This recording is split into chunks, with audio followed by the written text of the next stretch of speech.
that would make it mandatory for most parents to vaccinate their children. Tonight, a leader of the Nation of Islam is voicing his opposition to the bill.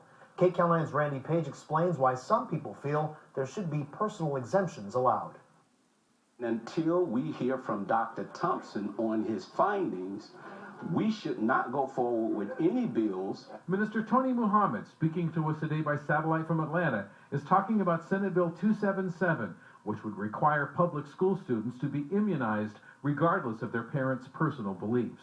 I'm not against vaccinations as long as they, listen at my words, as long as they're safe. The Nation of Islam minister from Los Angeles is concerned about this statement released by Dr. William Thompson, a senior scientist for the Centers for Disease Control, who writes, "I regret that my co-authors and I omitted statistically significant information."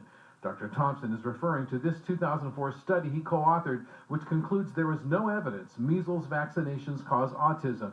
The omitted data, Dr. Thompson writes, suggested that African American males who received the MMR vaccine before age 36 months were at increased risk for autism.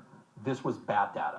At the USC Keck School of Medicine, Dr. Stephen Fox says the omitted data Dr. Thompson is talking about was appropriately excluded. Because we were unable to be sure that there weren't other factors such as low birth weight, birth outside the hospital, other factors that could have influenced the incidence of autism. The Centers for Disease Control produced this statement, which says, in part, additional studies and a more recent rigorous review by the Institute of Medicine have found that MMR vaccine does not increase the risk of autism.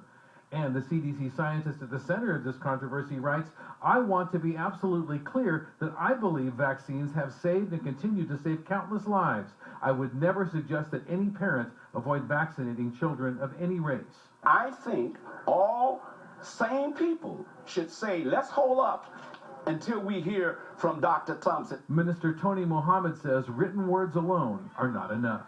Randy Page, KCAL 9 News. Inspector